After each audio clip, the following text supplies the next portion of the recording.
Good morning, Wabash. Speaking today at Pioneer Chapel will be Emmanuel Aouad with his talk titled Leadership is Servitude.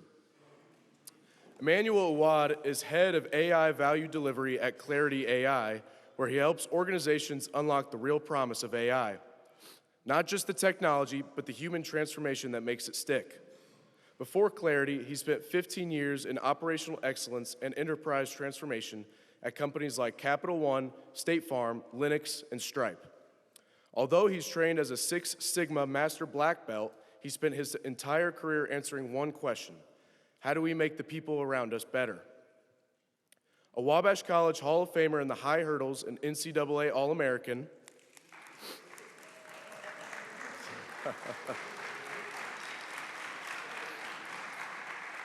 Emmanuel learned early that individual performance is always a product of collective investment. That lesson has shaped everything since. Whether he's leading a Kaizen event, building AI-powered transformation frameworks, or speaking to a room full of future leaders, his approach is the same. Know humans first, then build systems that make them awesome. Emmanuel graduated from Wabash in 2010 with a degree in economics and a minor in music. He and his wife, Ashley, currently reside in San Francisco and enjoy traveling and running. He occasionally challenges himself as a musician, composing and releasing albums with longtime friend and music professor Joshua Bedford, and was a two-time American Ninja Warrior competitor.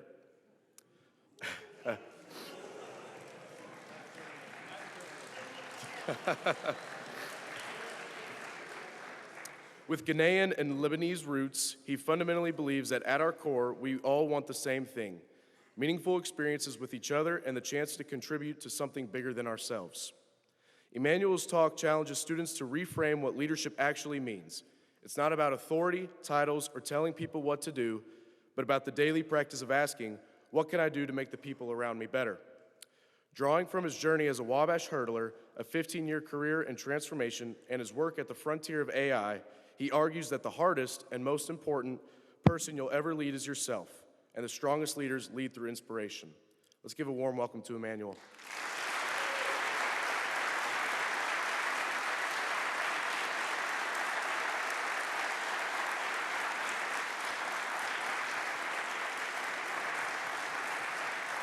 This is wild. This is wild. Year 16 in a row back on campus. I have been on campus at least once every year since 2006, so I'm gonna let that set in.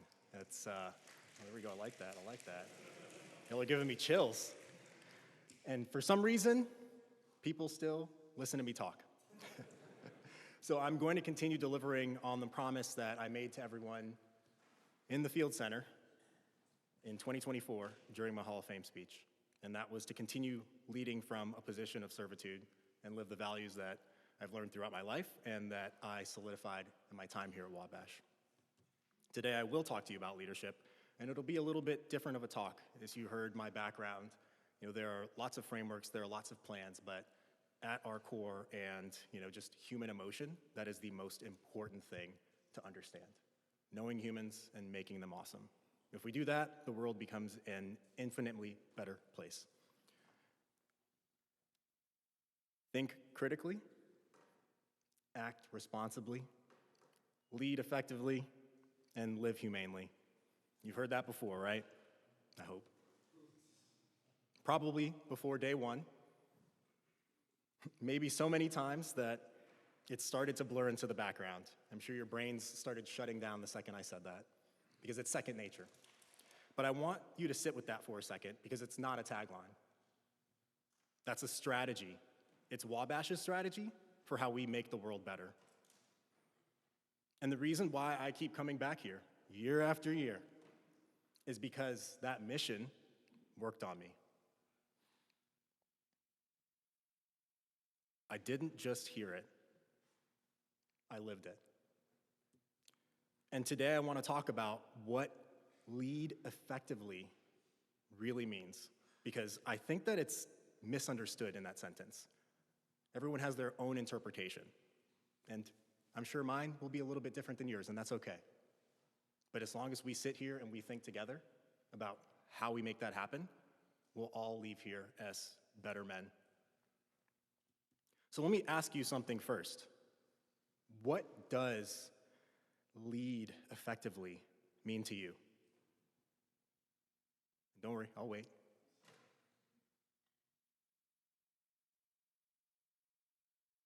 Someone's saying something. There we go. Humility. Anyone else?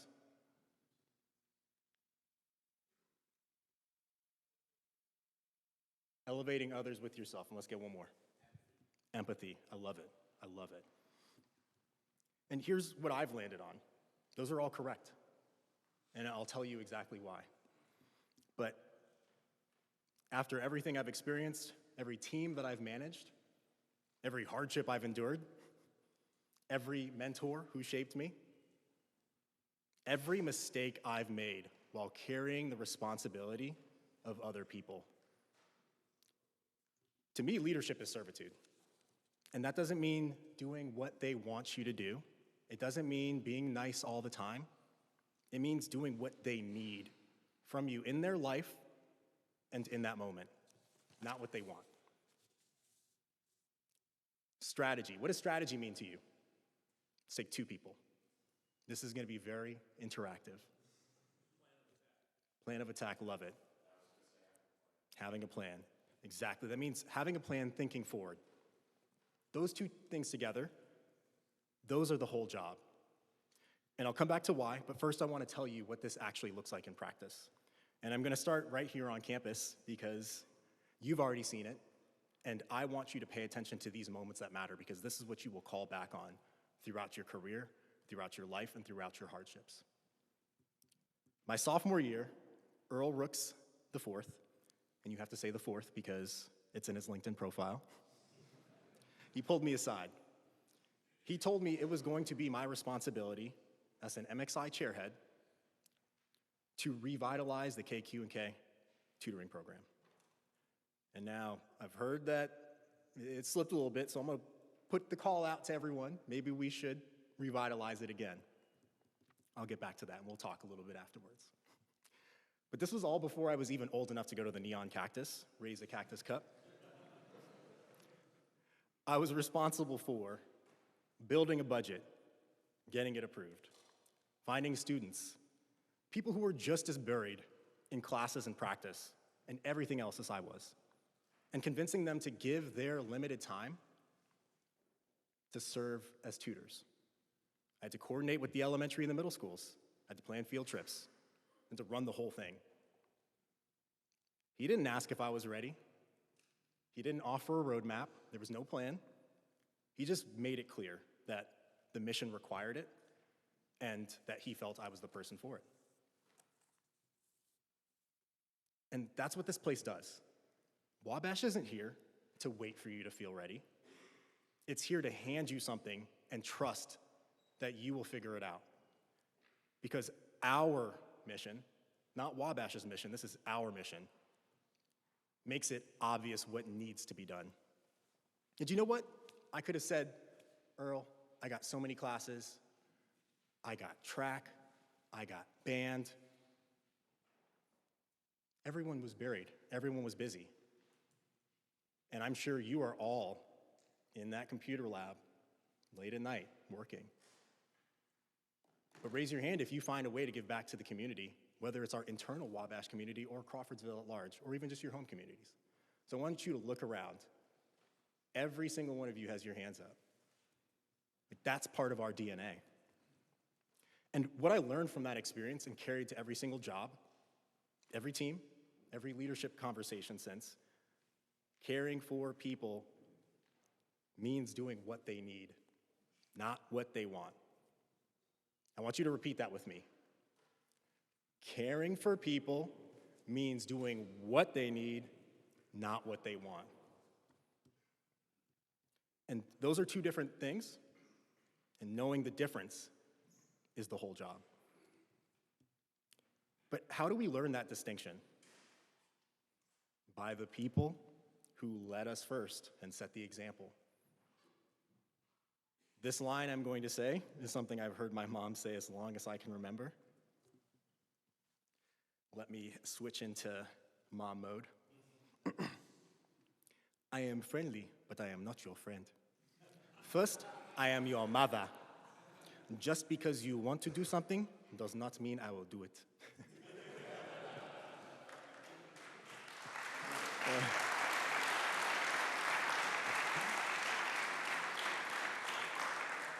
And if you're at the track meet on Saturday, my mom will be here, come talk to her. Hit her with the line, if someone made fun of you, her first response will be, so what? Why do they matter? But she lives these values to this day. Like, I can't imagine or think of her not responding like that. For us and my dad, because he's super chill, and sometimes he needs that push. But it's not just the saying that made it stick. It's how my parents both lived it.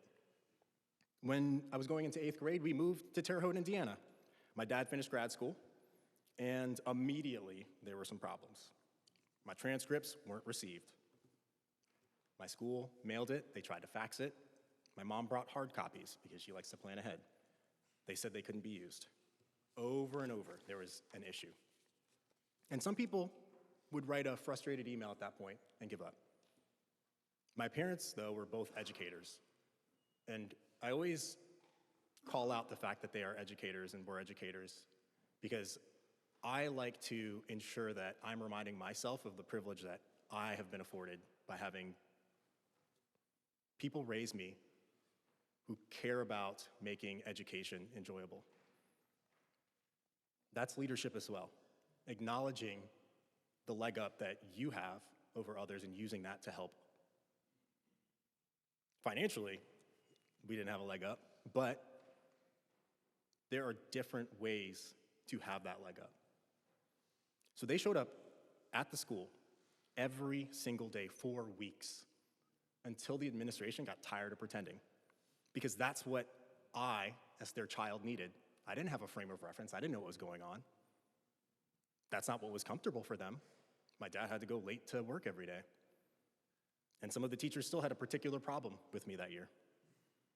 I answer a question the wrong way, it's a problem. I breathe too loud, that's an issue. I was even told that I was trying to make too many friends at one point. Too many friends at a new school. He's too friendly. So they were dead set on trying to push me into remedial classes, even though I arrived with straight A's. And my parents, once again, were at the principal's office constantly. They weren't angry, they weren't threatening, but if you heard my mom, she can be a little bit intimidating. They were present and consistent. They were doing what I needed. Again, even when I didn't fully understand what was happening. And you know, that age, you're thinking, oh no, you're my parents, and people see your parents walking into school with you, and you're trying to fit in. That's not what I wanted, but that's what I needed. They didn't do it for the credit. They didn't do it because it was easy. They did it because that's what the moment required for my future. And I think about that constantly when I'm in leadership positions now. The question is never, what's the path of least resistance?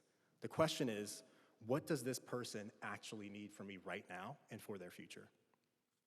Sometimes the answer is uncomfortable, but discomfort is the job. We didn't always go to the parties, and if you've ever been to a West African party, they are lit. But if someone needed help moving or a place to stay, my parents went. And me, at the time, begrudgingly, I wanted to watch TV and play some video games.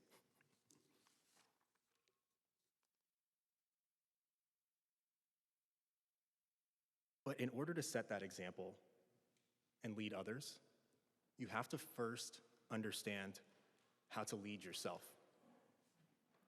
And what does that actually look like? Because it doesn't happen in a meeting room. It happens alone, when nobody's watching, when there's no grade attached. I'll tell another story. Summer years before my sophomore year and before my freshman year at Wabash. Here was my schedule, 4:30 a.m., alarm goes off. Cleveland, Ohio, hop on my cousin's bike to the bus to another place, and then bike to the suburbs.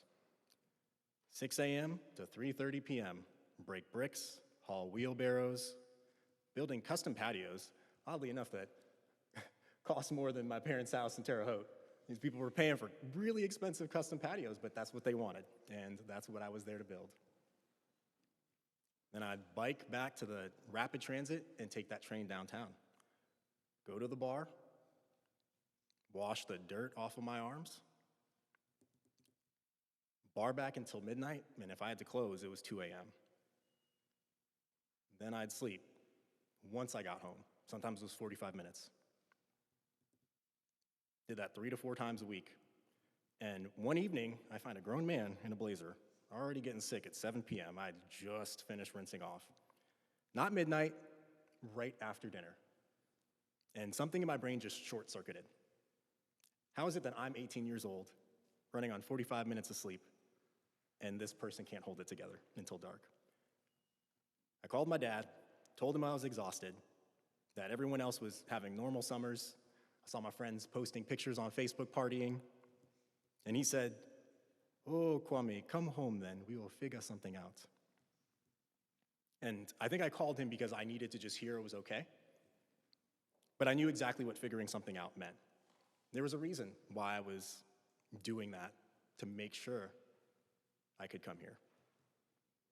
And that meant it would take me away from my long-term strategy, but also put burden on my family.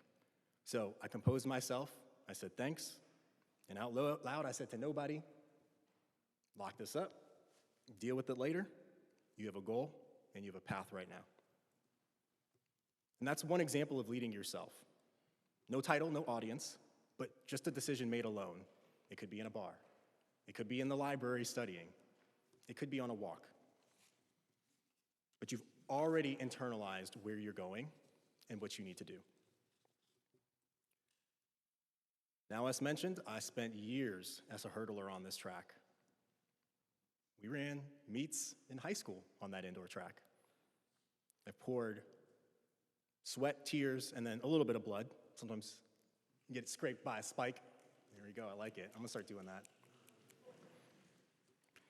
And I was just talking with Coach Morgan about this actually 20 minutes ago. When he got here, I was tired. Summers, college, races. The aggregation of all of that just left me exhausted my sophomore year. And what did you say to me? Where you appealed to getting to know me as a human and what I cared about. And he said, let's build this culture. That's what I want to do. Coach Johnson, he said, E-man. give coach a chance. I told him how hard you work.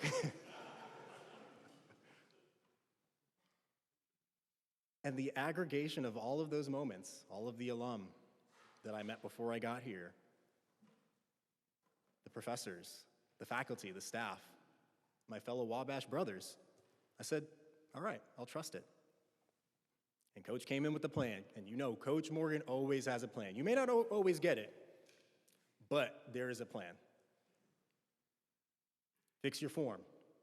Let's work on speed. Study the film. Rinse and repeat. Because there's a very small margin of error for the hurdles. And I'm not 6 feet tall, so I had an even smaller margin of error.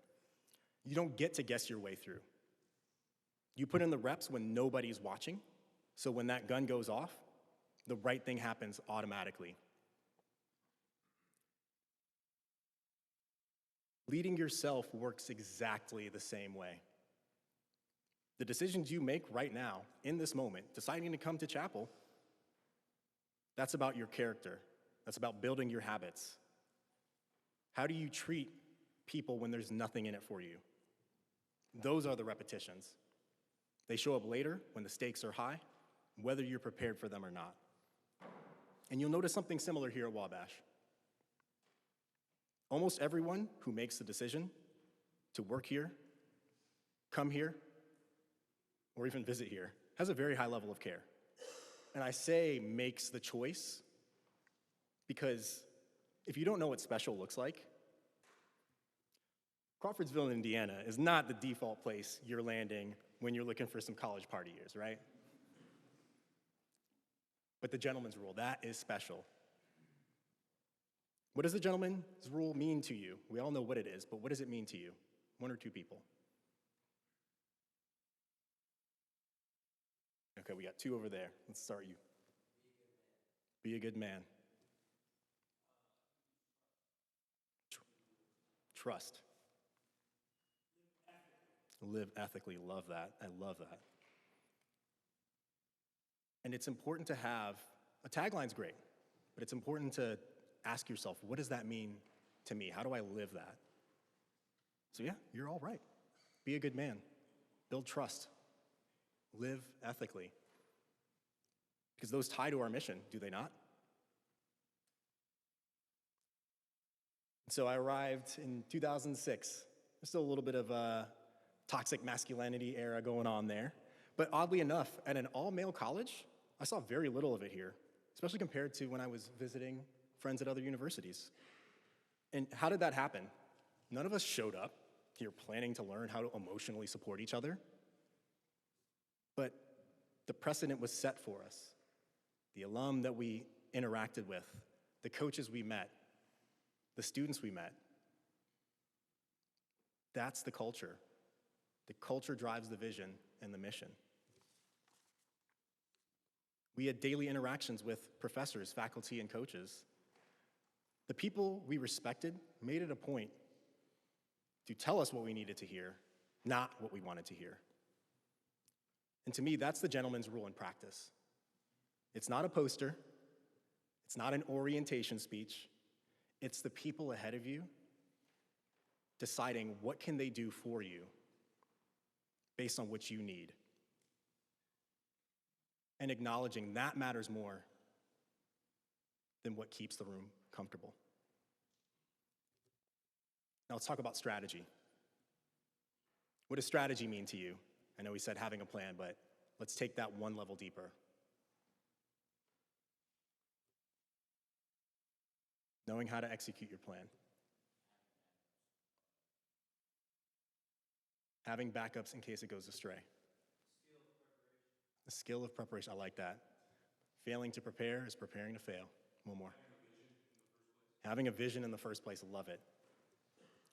And I want to make this real, because strategy is one of those words that sounds big and abstract until you're on the wrong side of one. Who's ever been on the wrong side of a strategy? That's good. That means that you've learned. That can happen in your 20s, in your 40s. It can happen at any moment. So in addition to my many side quests in life, I love making music. As mentioned, I minored in music theory and composition here. Been doing that for a long time. When I started, I was doing a lot of what people do when they're chasing something or they start creating. I need more listeners. I need more reach. I want to play a bigger show. Polishing things until they were smooth and perfect, hoping something would break through. And sometimes it worked. What they don't tell you, if you're planning on doing this, is if you decide to pursue music at the same time as doing your career, by the time you get to the point where you're doing bigger shows, you probably also have more responsibility at work, and you're waking up earlier for work, but you're also performing later. So just putting that nugget out for all of you.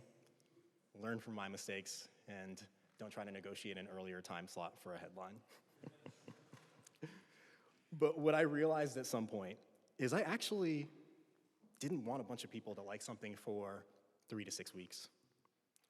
What I wanted was a small group of people to carry something with them for years. To make work that challenges how someone sees themselves or the world. Those are completely different North Stars, which means they're going to have completely different strategies. And once I got honest about which one was actually mine, everything about how I made decisions and created changed. I stopped optimizing for a metric that really didn't matter to me, because all that was going to do was make me feel empty. And what that meant, the attention was not the same as the impact for me. And reach wasn't the same as resonance. Again, you're making a version of that same choice right now. Every time you pick Sorry about that. Every time you pick what to commit to here, what organization, what relationships, what standard you hold yourself and your brothers to, you're either building towards something or you're just moving. And I know some of the people on my team are going to watch this, so I have to say this quote because I tell it to them every week. Movement does not equal progress. And without a strategy, all you're doing is moving. I like it. And forward can only be defined if you know what forward means to you. Your vision, your strategy, your North Star. And everyone in this room has their own definition of a meaningful life, whether or not they know it. You may not have explored it yet, and that's their North Star. Every person I've managed, the first thing I ask them is, what do you want to be when you grow up? And they laugh. But it's an honest question, because I tell them, I can help you get to where you want to be, but I can't help you get there if you don't know where you want to be. The strategy is the plan we create and the methods we use to get there. And leadership cannot be accomplished without both. When I accepted my role at my last company, the leader who hired me asked, how would you feel if you didn't immediately have any direct reports? Grow this into a leadership position over time. My response? Leadership isn't telling people what to do. That is being a taskmaster. It's about waking up every day and asking, and Coach Morgan knows exactly where this came from, what can I do to make the people in my care better? What can I do to make the community around me better? What can I do to make the world better? I said, I can lead from any position. He looked at me for a second, and in my head, I know when I say that, people are either gonna think I'm crazy, or they're going to trust me and let me come in and lead with my leadership style. Because that answer is what told him what he needed to know. It's not that I didn't want to lead people, but that I understood that leadership was never about the org chart.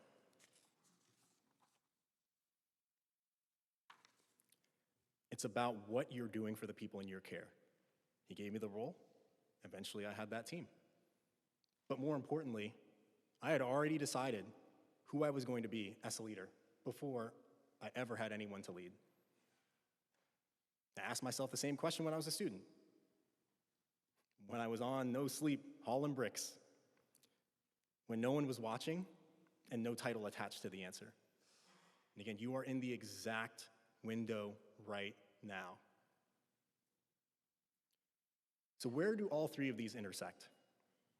The best leaders I've served under don't just do one of these things. They've held all three at the same time. Strategy, self-leadership, and servitude simultaneously. And I want you to leave here knowing what that looks like, because again, you've already seen it. Earl didn't ask if I was ready. He saw something in me that I hadn't fully seen in myself. That's servitude, doing what I needed, not what I wanted. He handed me something before I was ready, and that's forcing me to lead myself. But it was connected to something bigger than a task. It was an objective, and it was tied to Wabash's mission. That's the North Star. And then there is good old Coach Morgan. You probably know what I'm gonna say. He's got a phrase he'll drop whenever you know he's either going to press you to become better or he was pressing you to become better. Let's create a little MMA.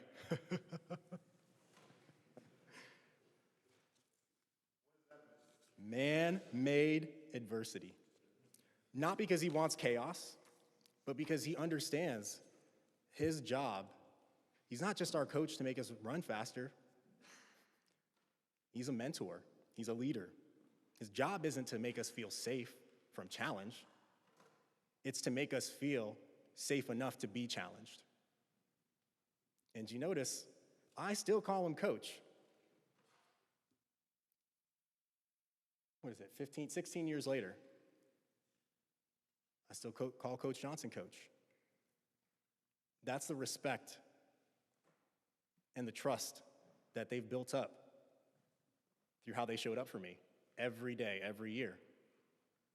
That no matter how old I get, they're still coach to me. And I want to be honest with you about something, because nobody tells you this part, or at least people don't like to acknowledge it, but leadership doesn't always make you popular, and it won't always feel good in the moment. The people you're leading won't always understand why you're pushing them, why you said no, or why you held the standard when it could have been easier to let it slide. Some of them will be frustrated with you. Some of them won't like you for it, at least not right away. Feel free to use my mom's quote. You probably can't do the accent as well, but I am friendly, but I am not your friend.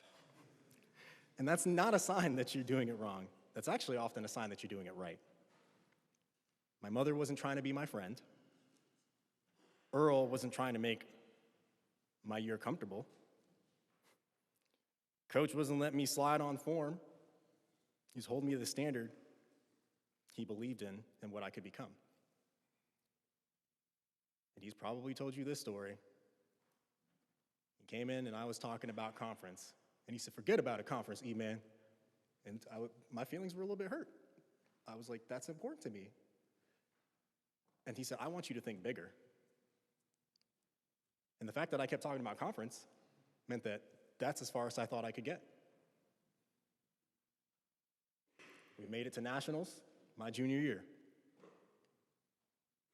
I didn't make the finals, but we drove back and we listened to music in a van all the way from Ohio. And he told me, he said, "No, that's the first step. Now you see that you can do it." And boy, I had an internship that summer, and I finally had a car, but you know what I did? I rode a bike every morning to my internship, and then I rode a bike to work out with my friends, did my off-season workout. And what happened? I came back, I was a beast. Because he gave me the plan, and I trusted him. And he had to knock me around a couple times. Some of you don't believe that. But he did it because that's what I needed.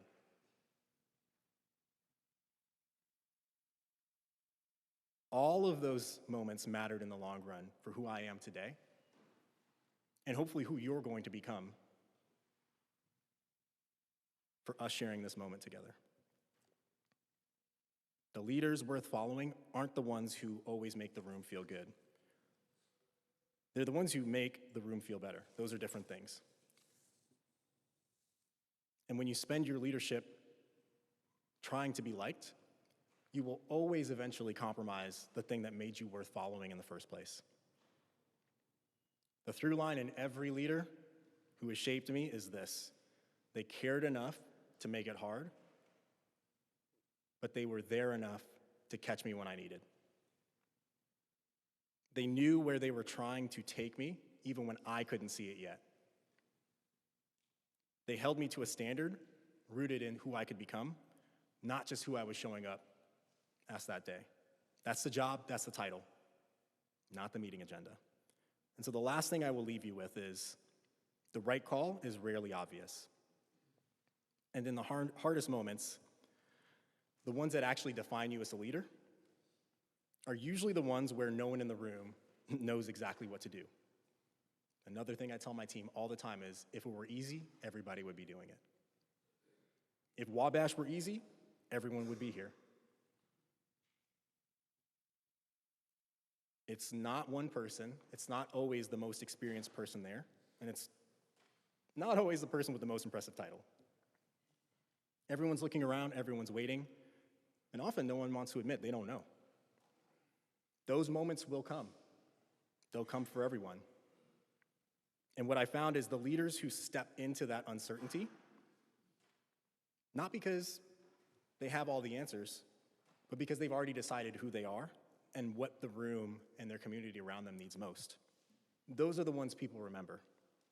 You don't have to know the right answer, but you have to be willing to be the one who takes the first step towards finding it to make your community around you better. Even when it's uncomfortable, even when you may be wrong, even when no one's gonna thank you for it right away. That's not a skill you can Google. You can't ChatGPT it. You can't search it on Claude. It's built in rooms like this, in experiences like this, the most formative years of your lives, like the ones Earl Rooks IV handed me without asking if I was ready. And so when that moment comes, and it will, don't look around. Don't wait for someone else to know what to do. You are already prepared more than you think. At the end of the day, your life is really a book. And so you need to treat every day as a page that you would be proud to read at the end. Serve first, lead always, Wabash always fights.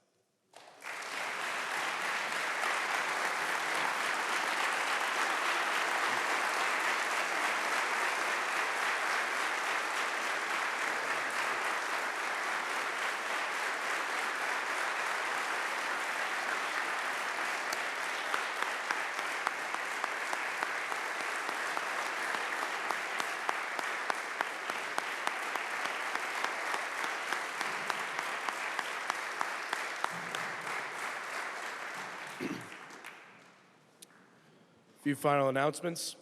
Tonight, volleyball has a game versus Mount St. Joseph.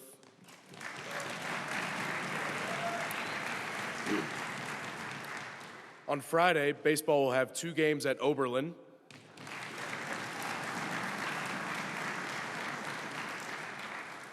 And tennis will have home matches against the school down south.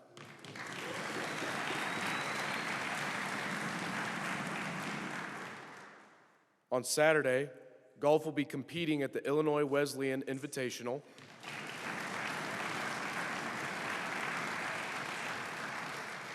Rugby will be competing in the Boilermakers Sevens tournament at Purdue.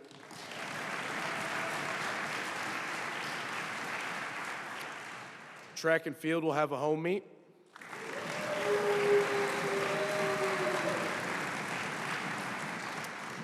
And lastly, lacrosse will have a home game against the school down south.